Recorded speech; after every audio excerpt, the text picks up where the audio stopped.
Eta, orain Fito Rodríguez, aski ezaguna izango duzu askok. EH-ko irakasle urte luzetan izana, eta orain retretan, uste dut.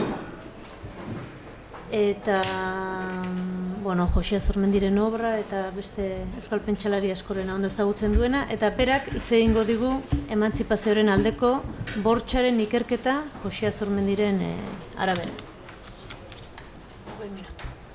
Eskerrik asko, Lorea.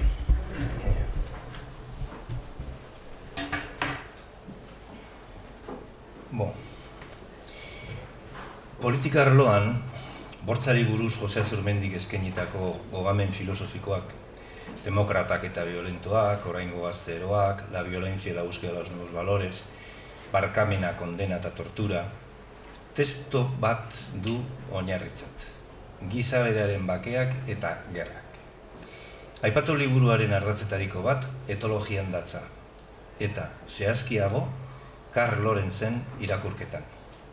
Hori dela eta Azurmendiren pensamendu politikoa, etikaz eta antropologiaz harago, gizakia ulertzeko egun irekitzen ari den bide berri baten, ari naiz de Gunnes Paradox, Richard Warmanena, aintzindaria dela esan dezakegu.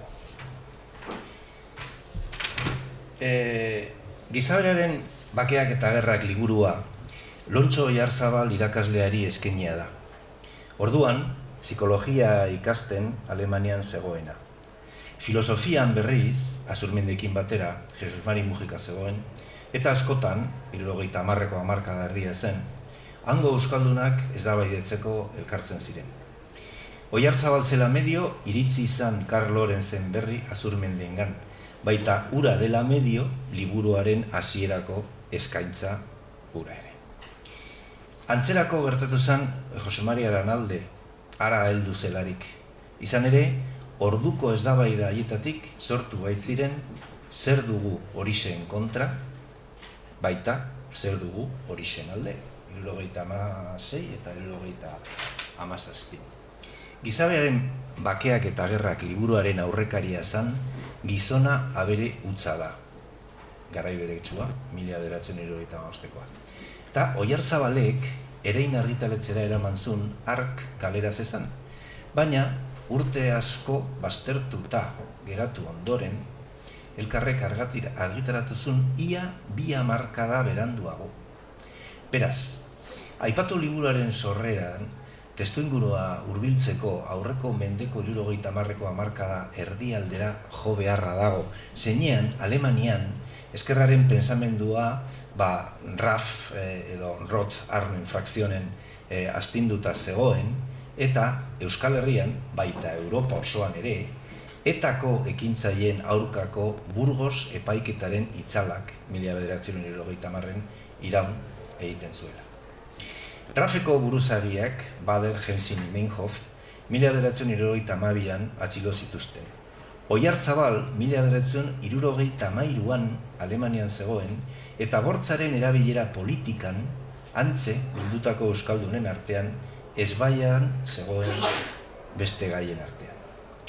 Dudari gabe, adibide hause Azurmendiren ekoizpen filosofikoaren ezaugarrietako bat argi ikusteko baliagarria da. Beste filosofok edo idazleek ere, haien gogoetarako akuilu testuak eta iruzkinak erabili ohi badute ere, Azurmendien abiapuntua lagunen arteko polemika izan ohi da. Berdin Arantzazun, Alemanian, Zorroagan, Jakintaldean, Bileretan, Auskalo. Horregatik, bere iskribuetan, garaiko gaiak aurkitzeaz gain, izen propio soia baino, nolabaiteko egiletza kolektiboa ere egon badago, eta disiplinarteko tasuna ere esango nukenik. Horrekin batera ez da ahaztu behar aipatu gai haietarako asko letren mundutik guztiz apartean zirela, debekaturik edo zensuraturik, bortxaz ari naiz. Euskaraz idatzi izan diren batzuk salbu. Euskara da gure territorio bakarra, idatzi zuen idazle jazarriak eta Azurmendiren kasuan behintzat, hemen aztertzen ari garen honelako gogo eta gazteleraz kaleratzea pentsaezina zela gogoratu beharra dago. Hala ere, Gizaberaren bakeak eta gerrak liburua idatzi eta 20 urte beranduago argitaratu zuten hasierako ez beste argitaletxe batean eta beste izen batez. Gizona abere utza da, Lazkano Mendizabal ez izenez sinaturik kaleratu baitzen. Beraz, Euskal irakurleria arruntak denbora dezente pasea behar izan du orduko pensamendu ura eskuratu arte. Honek erakusten du Jose Azurmendiren irakurketa berritu hauek daukaten garrantzia, zeren gogoeta proskritoak eta iskribu isilduak izan ohi dira berarenak, euskeraz izan arren. Edapen gutxikoak eta hala ere, haiek ere jasarriak. Jasarriak zeinen aldetik, Horroako Jon Juaristi, Fernando Sabater, Aurelio Arteta eta beste batzuk. Aipatu azken hauen violentzia politikoari buruzko diskursoa oso eskasa izan da. Funtzean, gaia filosofian kokatu beharrean, deskribatzen duten bortza, indarkeria, kakotzen artean, ohi da beti. Erabilitako psikologia mekanismo trampatiba dela medio. Beraz, arazo politikoa, ongiaren eta gaizkiaren abera, birkokatzen da. Trikimailu psikologiko moduko bat erabiliz. Filosofikoki aztertu premiari gabe, eta konbentzitzeko, eta bide batez, posizio hartzeko jarrera bat behartuz. Kondenaz, bai ala ez. Indarkeria beti gaizki dago, eta gizakia konbenatu behar du, etikoki ezinbestean diote. Argudio horrek banakako portaera morala eskatzen du, arazo politiko kolektibo bat konpontzeko. Aipatio argudio horren lehen arazoa da, ustezko indarkeriak ez dula zerikusirik protagonistaren joera moralarekin, baizikan eta bere jarrera soziopolitiko nagusiarekin. Hemen gertatu dena da moral reframing, izeneko persuasio retorika klasikoan sartzen gaituztela. Filosofiarako gaia litzateke, indarkeria onartezina da ala batzuetan beharrezkoa, edo ala izatekotan ez litzake inolako keriarik, bortza, baizik. Komunikazioari dagokionez, deseroso ez egoteko helburua betetzen duen proposamen faltzu honek, eta hori bera arazo bada, argudio honen bigarren arazoa. Inork ezin baitu erotasunaren gelditu indarkeriaren benetako dimensioa ulertzen duenean, bortzaren monopolioaz, ari naiz. Baina, filosofikoki pentsatzeko behintzat, indarkeria ez da bortzaren sinonimoa. Eta Jose Azurmendiren lanak hoize bera gogoratzen digu arazoa behar bezala birkokatuz, etikaz eta antropozentrismoez halago alegia.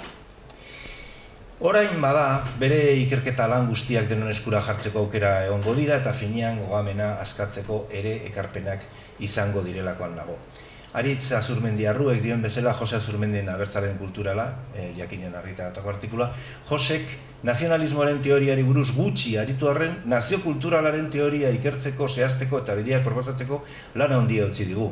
Halaber, Jose Azurmendik giza portaera zientziak ez jorratu arren, hala gizakeok nola gizarteak eraldatzeko bideak aztertzerakoan, egun berriak izan dere aski onarturik dauden teoriak, bere garaian aurre ikusi zituela uste dut.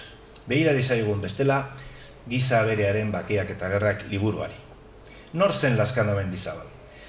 Giza berearen bakeak eta gerrak liburuaren aurrekina izan zen gizona bere abere utza da, 1975an argitara zuen idazle bera, noski, Jose Azurmendi, jakina. Franco diktadorea hil zen urtean kaleratutako liburuaren egiletza ezin zan guztiz publikoa egin, eta alaze, ez izenez, sinatuta agertu zen.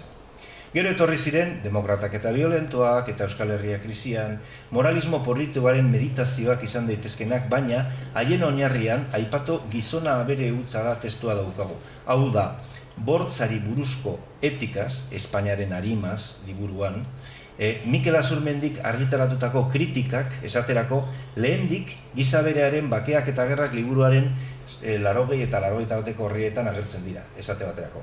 Naiz antropologia, adibidez Joseba Zulaikak, violencia vasca, metafora, sacramento y sacramento, egin zuen tesia, ez? Aragoko pensamendua filosofikoa etologian oinarrituzun Jose Azurmendik, eta ez gizona edo gizakiaren etnocentrismo horretan. Moralaz gaindi eta mota guztietako antropozentrismoetatik Jose Azurmendi urrengo urtetan osatzen joango den violentziari buruzko diskurso filosofikoak aipatu liburu honen 175 horritik 185 horrietara, aberen agresibitate naturalaz izeneko atalean dauzka sostengu eta oinarri nire aburuz. Honek ez du esan nahi, liburuko beste ataletan Lorenzi buruzko referentzik ezagonik. Adibidez, 126 horrian, 172an, eta baina beti referentziak egiten dira Piaget edo beste aipuen bidez. Egun hildo beretik eratorretako beste ekarpenak daukago. Karl Lorenzen irakasleri buruz datozen. Niri gehien interesten zaidana da Richard Warmanena. The Godness Paradox, aurten kaleratutakoa. Horrela, agresibitatea alde batetik banakako zenatzat hartzerik badago, portaera sozialari dagokionez agertzen dela, eta beraz argi eta garbi agertzen da harengan bi maila dialektiko gurutzatuak daudela. Dena den, etologiak eskaintzen dugun ikuspegira soilik murriztea ikuspegi eskasa litzateke. Naiz eta etologia funtsezko piso espezifiko bat izan oldarkotasunari buruz aritzerakoan, ezin dugu ahaztu bortxaz pensamenduaren tradizio luzea badagola eta hainbat ikuspegitik ere gai hori jorratzerik badagoela edo. Gutxienez, alderdi ezberdinak aipatzea ezinbestekoa zaigula. Gizona bere utza da liburuan, orduko Rolf Denkerren testu interesgarriak, bortzari buruzko hurbilketarako ikuspegi panoramiko bezain zabala eskaintzen zitzaigun. Alde batetik Kant, ohituraren metafora formarako oinarriak direla eta Darwin, Marx, Engels, eta bestetik Adler psikoanalizia, Yaleko eskola eta Wilhelm Reich ikerketak direlarik, gaiaz ikuspegi guztiz etologikoa deitu genuken erori gabe, bortzari buruzko gogoeta aurkitzen da Joseren liburuan hori bezain beste gutxienez, eta gehienak, gainera, Josek bere liburuan jorratutakoak. Kontuaz baita etologiaren aurretik bortza maila teorikoan txertatuta agertzen den edo ez. Goian aipaturiko horietako bakar batean ere ez da hori zalantzan jartzen. Eta horrezaz gain, kontrakoa aipatzea gehiegi litzateke bestalde. Kontua da argi dagoela bortzaren gaia teorian merezi duen garapenik gabe a priorizko ikuspegi motz eta moraletan oinarritu ohi dela. Freudek bere aldetik, lehen mailako pulsioak aztertzerakoan, bere ikuspegi psikoanalitikoak plazera hastapen eta jozula aitortuzun, heriotzak behar zuen arreta ahaztuz. Berarentzat beraz, bortza lehen mailako pulsioa da, gizabanakoari berez dagokiona, naiz eta ohiko interpretazio psikoanalitikoa zoritzarrez ez ohi duen behar bezalako sakondu horretan. Lorentzat, berriz, agresibitate izango da barne egitura individualak eutzi eta egiturea soziala albidetzen duen zena.